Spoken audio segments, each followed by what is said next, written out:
Jesus.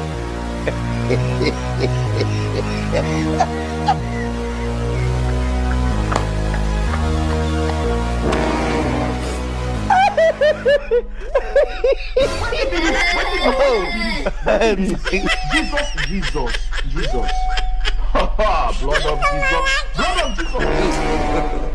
God have mercy upon us. Jesus.